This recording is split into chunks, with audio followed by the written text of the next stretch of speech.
Les choses de la vie, épisode 78. Ce qu'il faut éviter de dire à une personne malade chronique. À première vue, une personne qui peut avoir l'air en parfaite santé ne l'est pas forcément parce qu'elle lutte jour après jour contre une maladie qui n'est pas visible par les autres. Très souvent, les personnes qui souffrent de maladies chroniques invisibles voient leur douleur augmenter par l'incompréhension de leur entourage. Elles vivent des situations qui peuvent rendre difficiles leurs tâches au quotidien et contrairement aux personnes défigurées ou handicapées physiquement, ceux qui en souffrent ne subissent pas les regards curieux, obliques ou inquiets des inconnus, mais c'est parfois bien pire parce que leur maladie est invisible. Ils doivent souvent chercher et vivre avec l'incompréhension des personnes qui leur sont les plus chères. L'intuition, c'est être malade, c'est avoir l'air malade. Sauf que on n'est pas forcément couché sur un lit d'hôpital, en fauteuil roulant, marqué dans sa chair par un amaigrissement extrême ou une pâleur cadavérique. La chaise roulante, la canne, le chien d'assistance, ces aides signalent très clairement un handicap. Mais qu'en est-il des handicaps invisibles qui ne se voient pas de l'extérieur ?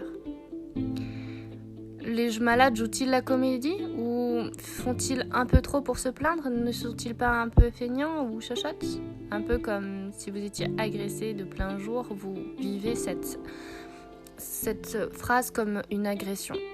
Alors, comment rendre visible l'invisible ? Toutes ces phrases qui vous dérangent. Qui n'a jamais entendu « Oh, tu as bonne mine aujourd'hui ?» Moi aussi, je suis un peu fatiguée en ce moment. T'as des idées noires, t'as pas le moral. Secoue-toi, bouge-toi, tu peux quand même faire un effort, non ? Quoi répondre à ces phrases-là ? On peut se sentir par une pirouette, une image en disant « la mine, oui, elle va bien, mais le porte-mine, il est cassé. » Imagine que j'ai une jambe, ma jambe c'est un sac de 20 kilos et marcher simplement pour aller aux toilettes, ça devient un marathon. Alors, faire le dos rond et encaisser, ce n'est pas forcément la solution. Que faut-il donc dire à une personne qui souffre d'une maladie chronique pour qu'elle se sente comprise ? Eh bien, demandez-lui comment elle va, comment elle se sent, comment vous pouvez faire pour l'aider, comment la soulager.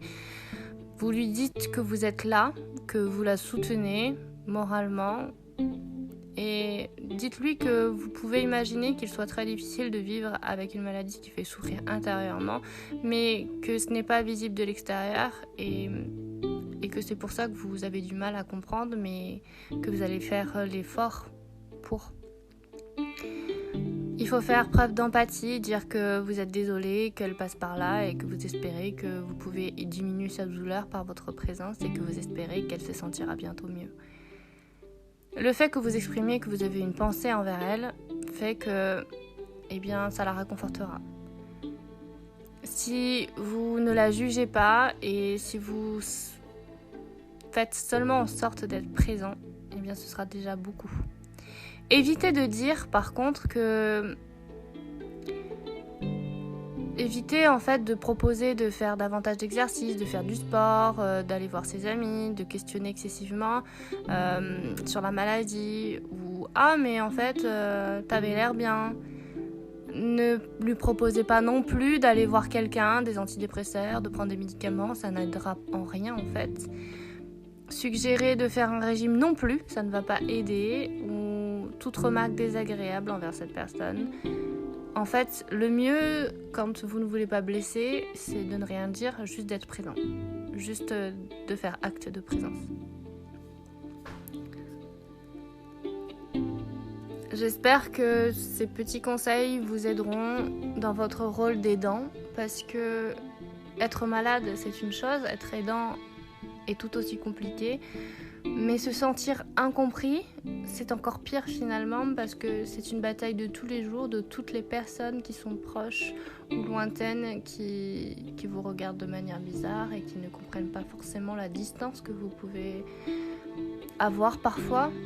Vous pouvez avoir un sentiment d'éloignement aussi parce que la personne malade a envie de prendre de la distance, elle a envie de se reposer ou de dormir ou tout simplement de se retrouver toute seule et en fait c'est pas qu'elle a envie d'être toute seule, c'est que elle a besoin d'une présence mais qu'elle ose pas forcément le dire et l'aidant ne sait pas forcément capter les signaux, ne sait pas forcément voir que la personne malade est dans sa phase descendante et dans sa phase pas de dépression mais de déprime et que tout ce qu'elle souhaite c'est que la personne soit là et la réconforte et c'est pas forcément le cas.